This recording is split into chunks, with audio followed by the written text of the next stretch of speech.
Hello hi friends. ఈ video వచ్చేసి Kaleshwaram project గురించి. నేను కొంచెం అర్థం చేసుకొని ఆ ప్రాజెక్ట్ చాలామందికి తెలియదు. దాని గురించి చెప్దామని ఈ వీడియో చేస్తున్నాను. ప్రజెంట్ ఇప్పుడు కాంగ్రెస్ గవర్నమెంట్ చెప్తున్న మేడిగడ్డ బ్యారేజ్లో ప్రాబ్లం వచ్చింది.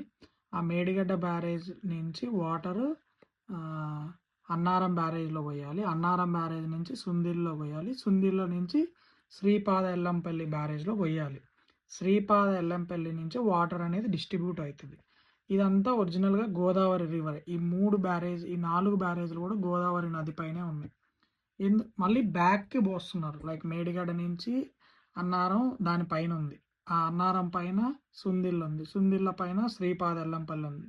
శ్రీపాద ఎల్లంపల్లి పైన ఒక సైడ్ కడియం ఉంది. ఇంకా కొంచెం పైన శ్రీరామ్ సాగర్ ఉంది.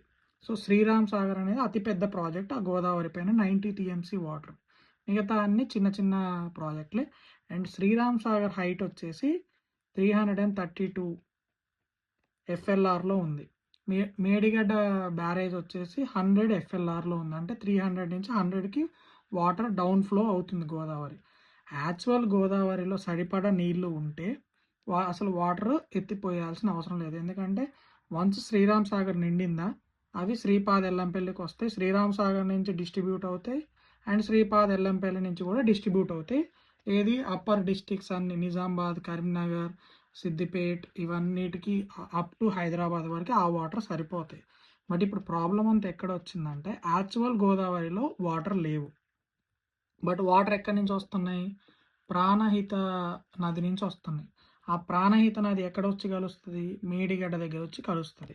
సో అటు సైడ్ నుంచి వచ్చే వాటర్, ప్రాణహిత నది నుంచి వచ్చే వాటర్ని మళ్ళీ బ్యాక్కి యాక్చువల్ గోదావరిలోకి పంప్ చేసి డిస్ట్రిబ్యూట్ చేయాలనేది కాళేశ్వరం ప్రాజెక్ట్ కాన్సెప్ట్. బట్ అసలు ఏమైందంటే శ్రీపాద ఎల్లంపల్లికి డైరెక్ట్గా వాటర్ వచ్చే ఛాన్స్ ఉండే. ఎక్కడ? ప్రాణహిత స్టార్టింగ్ పాయింట్లో. అక్కడ 2 నదులు వచ్చి కలుస్తాయి. వారధ అండ్ వనగంగా రివర్. ఆ 2 రివర్లు వచ్చి కలిసే పాయింట్ 148 ఎఫ్ఎల్ఆర్ దగ్గర ఉంది, ఎఫ్ఆర్ఎల్ దగ్గర ఉంది. సేమ్ శ్రీపాద ఎల్లంపల్లి కూడా 148 ఎఫ్ఆర్ఎల్ దగ్గర ఉంది. సో ఆ 2 ఈక్వల్ ఉన్నాయి కాబట్టి అంత ఎక్కువ పంప్ చేయాల్సిన అవసరం ఉండదు. ఈక్వల్గా గ్రావిటీ ద్వారా వాటర్ వచ్చాయి. బట్ మహారాష్ట్ర గవర్నమెంట్ ఒప్పుకోలేదు. ఎందుకంటే అది వాళ్ళకి దగ్గర బోర్డర్లో ఉంది కాబట్టి. సో దానివల్ల ఏం చేశాడు కేసీఆర్? ఆ వాటర్ని ఇంకా కిందకు వచ్చినాక మేడిగడ్డ దగ్గర ప్రాజెక్ట్ కట్టి బ్యాక్కి పంప్ చేశాడు. సో దీనివల్ల